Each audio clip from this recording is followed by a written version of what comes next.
So in this video, we'll be discussing about the front of the forearm. So when we look at the muscles of the front of the forearm, we have basically 8 muscles, that is 5 superficial and 3 deep. So sometimes we can consider the flexor digitorum superficialis as an intermediate layered muscle. So then we'll only have 4 superficial muscles, 1 muscle in the intermediate layer, that is the flexor digitorum superficialis, and 3 deep. But mostly this classification of 8, that is 5 superficial plus 3 deep, will suffice. We also have 2 arteries, that is radial and ulnar arteries, and 3 nerves, that is median, ulnar and radial nerves. Okay, so when we look at the muscles, we can see that all of these superficial muscles in the front of the forearm, they have a common flexor origin, that is from the medial epicondyle of the humerus. So it goes somewhat like this. This is the trochlea. So all of them take origin from the medial epicondyle of the humerus. All right, and they kind of extend downwards. As you can see here, the pronator teres, it forms the medial boundary of the cubital fossa. It extends onto the radius like this laterally and inserts onto the middle of the lateral aspect of the shaft of the radius. Okay, and then we have, when we go from lateral to medial side, we can see the first muscle is the pronator teres. Then we can see the flexor carpi radialis muscle. So it takes origin from the medial epicondyle, and then it inserts onto it goes onto the radial side as the name indicates, and it inserts onto the second and third metacarpals. Then we have the palmaris longus. We can identify it by the tendon here. Okay, so it takes origin from the medial epicondyle as well, and it inserts into the palmar aponeurosis and also the flexor retinaculum. Then we have the flexor digitorum superficialis muscle, and we can understand it through this. So it takes origin from the medial epicondyle and also the medial part of the coronoid process, the medial aspect, and also it takes origin from an anterior oblique line on the shaft of the radius. So here it forms a fibrous arch, okay, while it takes origin, and then it divides in the insertion, it divides into 4 tendons. Each tendon, it divides into 2 slips which insert onto either sides of the middle phalanges, so that they give way for the flexor digitorum longus tendons to go onto the distal phalanx. All right, and then finally we have the flexor carpi ulnaris muscle. It takes origin from the medial epicondyle and also a little bit of a medial posterior origin from the medial aspect of the olecranon process of the ulna, and then it inserts onto the pisiform bone. So this is about the superficial muscles in the flexor compartment. All right, and the nerve supply, when we talk about the nerve supply, all of them are supplied by the median nerve except for flexor carpi ulnaris. As the name suggests, it is supplied by the ulnar nerve. And actions, as the names indicate, pronator teres pronates the forearm. Flexor carpi radialis flexes, as the name indicates, and causes movement towards the radial side, that is abduction. Okay, similarly flexor carpi ulnaris flexes the forearm and also it flexes the hand and it causes movement towards the ulnar side, that is adduction. And palmaris longus, it flexes the wrist joint, and flexor digitorum superficialis, it flexes the middle phalanx of fingers. All right, so that is about the superficial muscles. So additional features, see the pronator teres, it comprises of a big humeral and a smaller ulnar head. It also takes origin from the medial aspect of the coronoid process of the ulna, and between the 2 heads the median nerve leaves the cubital fossa. And then you have the flexor carpi radialis muscle. It passes through a separate deep compartment of the flexor retinaculum. The palmaris longus, this is a vestigial muscle and its tendon can be used for transplantation. And that's it. Now when we talk about the deep muscles of the forearm, we can see that there are three deep muscles mainly. So they include the flexor digitorum profundus, flexor pollicis longus, and the pronator quadratus. Okay. So when we talk about their origins and insertions, the flexor digitorum profundus, so it takes origin from the upper 3/4 of the shaft, anterior end and medial surface of the shaft of ulna, and also the interosseous membrane, and also the medial surface of the olecranon and coronoid process of the ulna. You can remember it like this: the flexor digitorum profundus, it takes origin from upper 3/4 of the shaft of the ulna, okay, whereas the flexor pollicis longus, it takes origin from the upper 3/4 of the anterior surface of the shaft of the radius, upper 3/4 of ulna, upper 3/4 of radius. And the pronator quadratus, it takes origin, it has an ulnar origin and a radial insertion. Okay, so it originates from the oblique ridge on the lower 1/4 of anterior surface of the shaft of ulna, and then the area medial to it. When we talk about the insertions, the flexor digitorum profundus, it forms 4 tendons for the medial 4 digits. Okay, and they enter the palm by passing deep to the flexor retinaculum in the ulnar bursa, and then they pass through the gaps in the tendons between the flexor digitorum superficialis and insert onto the base of the distal phalanx. Because it is a profundus muscle, it can go all the way to the distal phalanx. Flexor pollicis longus also inserts onto the palmar surface of the distal phalanx of the thumb. Pronator quadratus, as I said, the superficial fibers, they insert onto the lower 1/4 of the anterior surface and the anterior border of the radius, whereas the deep fibers into the triangular area above the ulnar notch. And when we talk about the nerve supply, we can understand that the flexor digitorum profundus, okay, the medial half is supplied by the ulnar nerve, and the lateral half, along with the other deep muscles, they are supplied by the anterior interosseous nerve. So you can see that the deep muscles, they are located anterior to the interosseous membrane, right? So they are supplied by the anterior interosseous nerve, and the functions are understandable. The flexor digitorum profundus, it flexes the distal phalanges, after the flexor digitorum superficialis has flexed the middle phalanges, and it is a chief gripping muscle. And flexor pollicis longus flexes the distal phalanx of the thumb, and pronator quadratus, the superficial fibers, they pronate the forearm, whereas deep fibers, they just bind the lower ends of radius and ulna. All right. And then when we talk about the extra points, this is an important point. The anterior interosseous nerve and vessels, they descend on the anterior surface of the interosseous membrane between the FDP and the FPL. Okay. And also when we talk about the synovial sheaths of the flexor tendons, we can see that there is an ulnar bursa, a radial bursa, and also distal synovial sheaths. Okay. So the long flexor tendons, that is both the superficialis and the profundus, they are enclosed in a common synovial sheath while they pass deep to the flexor retinaculum. Okay, and this sheath, it has 2 layers, that is a parietal layer lining the walls of the carpal tunnel, and a visceral layer that is closely applied to the tendons. Okay, so as you can see in this diagram here, it extends a little into the forearm as well, about 5 to 7.5 centimeters into the forearm, and the ulnar bursa is continuous with the distal synovial sheath of the little finger, whereas the radial bursa is continuous with the distal synovial sheath of the first finger of the thumb. Okay, and the you also have the synovial sheath of the tendon of flexor pollicis longus.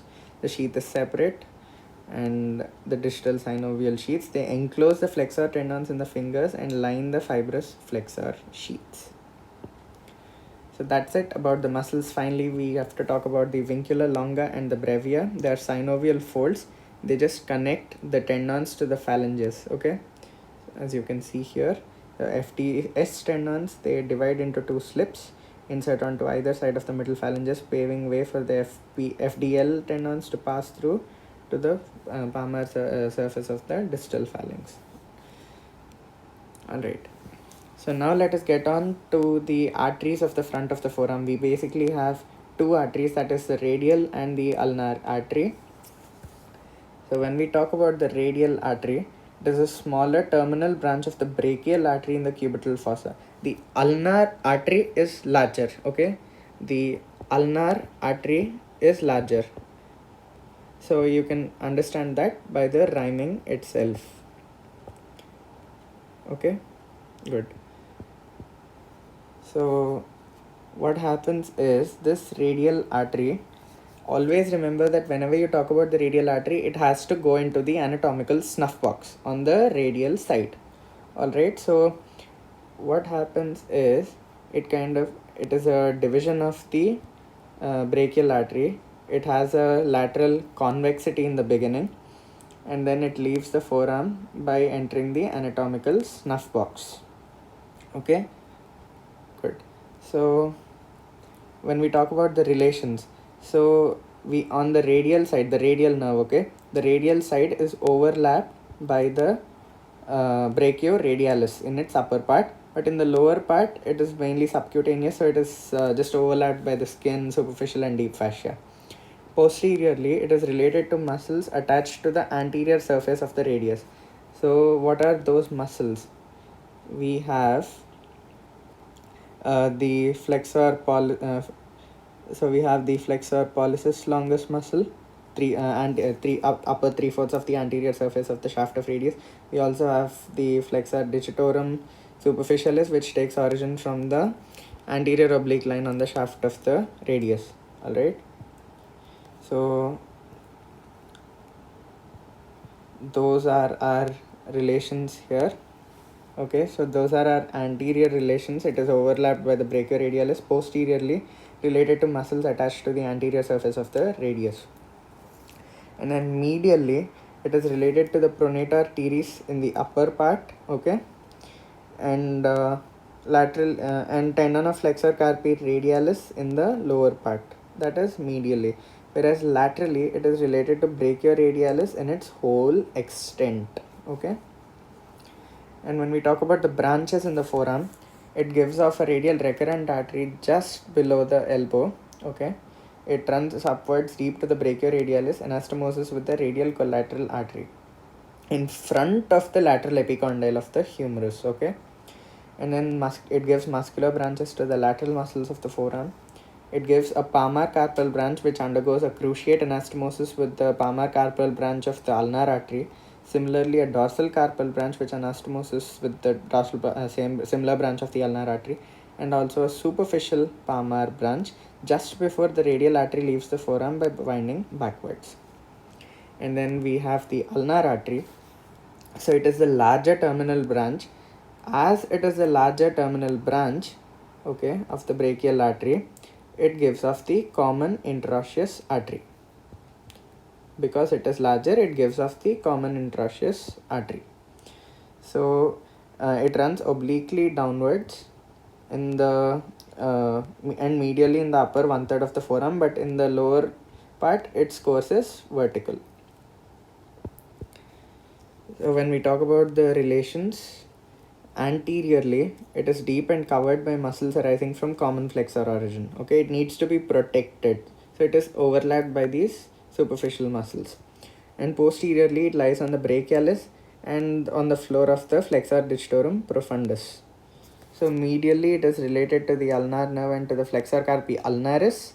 Laterally it is related to the flexor digitorum superficialis. Okay, so its branches include the common interosseous artery, which arises just below the radial tuberosity. Okay, it passes backwards to reach the upper border of the interosseous membrane and divides into anterior and posterior interosseous arteries.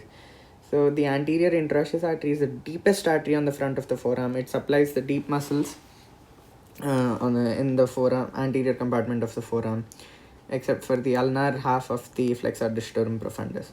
So it descends on the surface of the interosseous membrane between the flexor digitorum profundus and the pollicis longus, and anterior to it is the flexor digitorum superficialis. So this artery gives muscular branches to the deep muscles and nutrient branches to the radius and ulna and the median artery. And we have muscular branches as well, palmar and dorsal carpal branches, which take anastomosis with similar branches of the radial artery.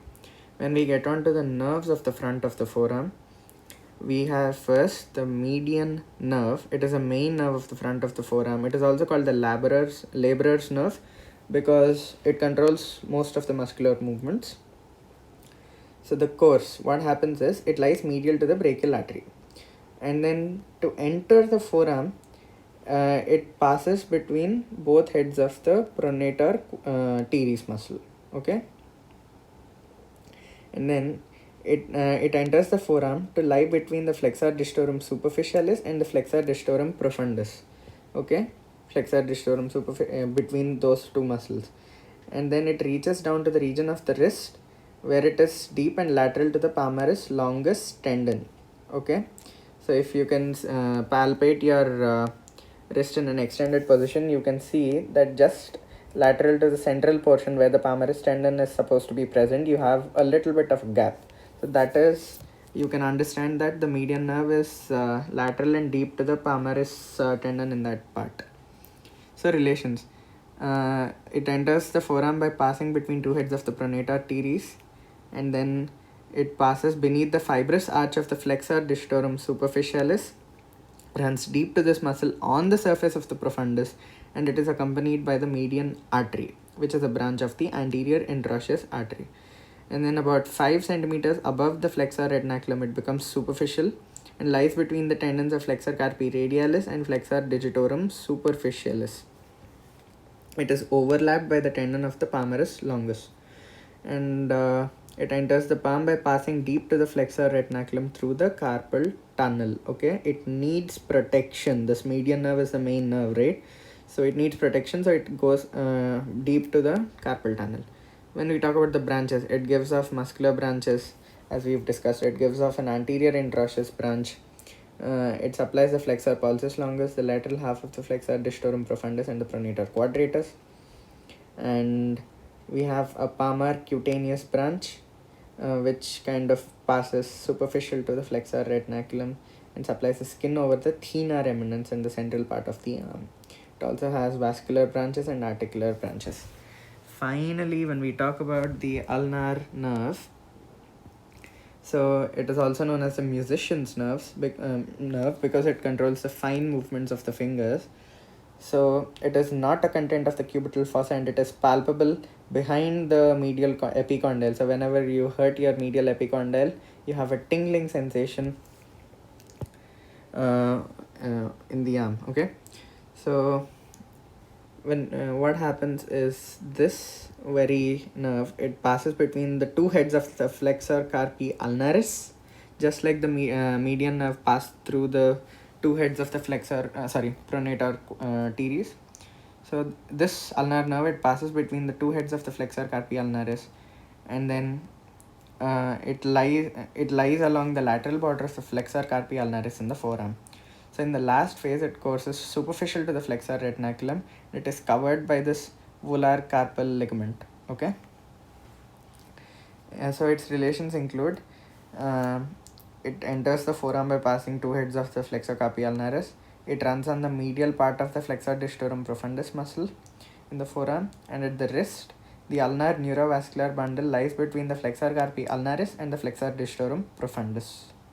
So it has muscular branches to the flexor carpi ulnaris and medial half of the FDP, palmar cutaneous branch, which arises in the middle. You have a dorsal cutaneous branch, articular, and also articular branches. The dorsal cutaneous branch, it supplies the medial 2.5 digits.